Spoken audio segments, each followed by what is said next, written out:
first step for teaching a 2-on, 2-off is to make sure that they're comfortable walking across whatever surface you're using.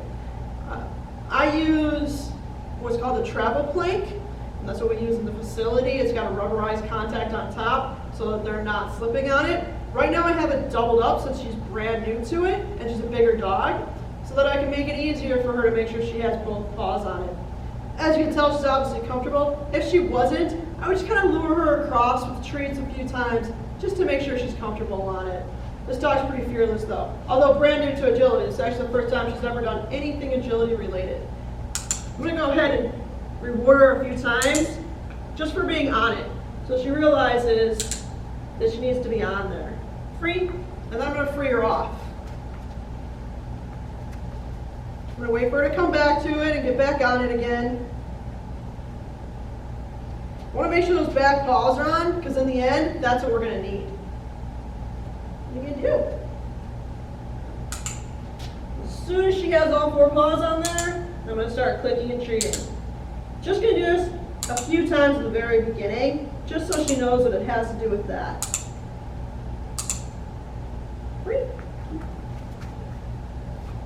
All right, and then what I'm gonna do, I'm actually gonna sit at the end of this. I'm gonna wait for her to get all the way on there again. So I changed up the picture. Her up. She thinks it's placed, which is okay in the beginning. Just want her to know that she needs to be up on those boards. Free.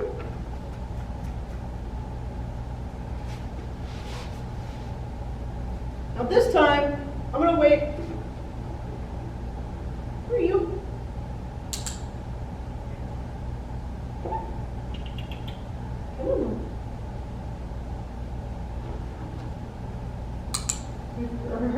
So I placed those treats a little bit off of the board so that she had to bring her front paws off of it to get to those treats. And I'm just going to build up value for her, just like we do with any other behavior. Building value free for being in that position.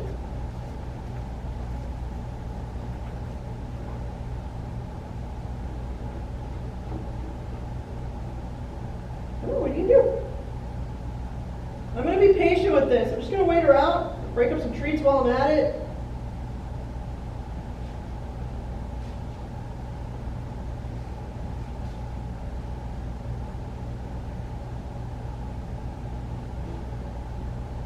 Oh, what do you do? Good. I'm encouraging her to figure it out, but if you notice, I'm not luring her, I'm not begging her. I'm letting her figure it out. I'm shaping this behavior. Free.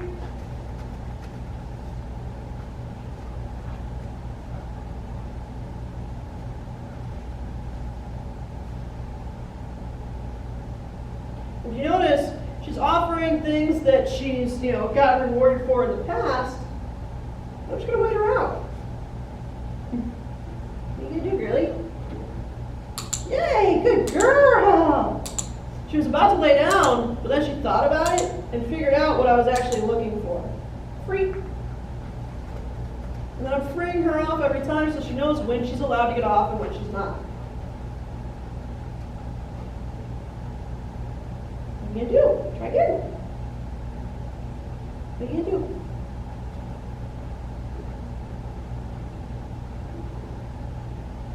Almost there. What are you going to do? Good girl.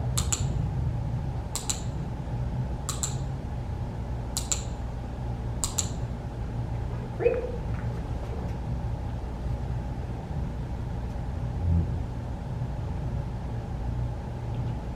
Oh, really? What are you going to do?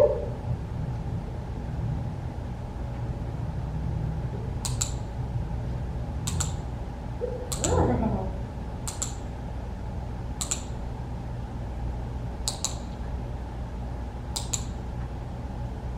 Free.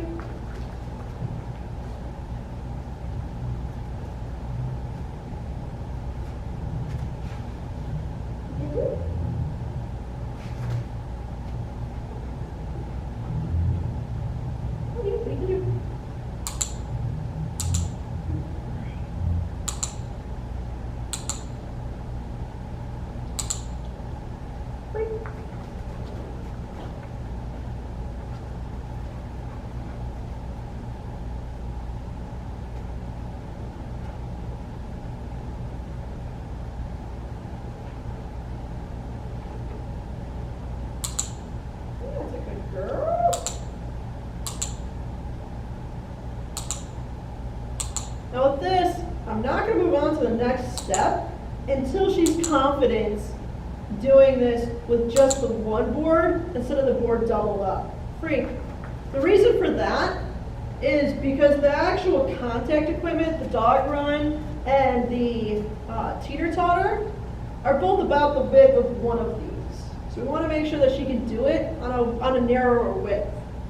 This is also really good for teaching rear end awareness for young dogs as well, especially for the bigger dogs. What are you going to do? No, what are you going to do? Good girl. That's my girl.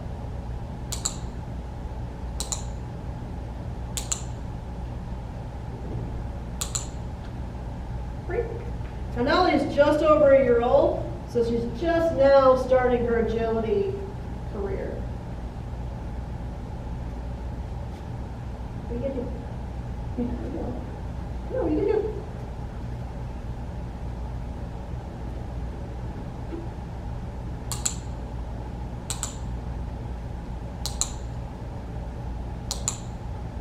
Great. Oh, do it one more time. Really, girl, what are you going to do?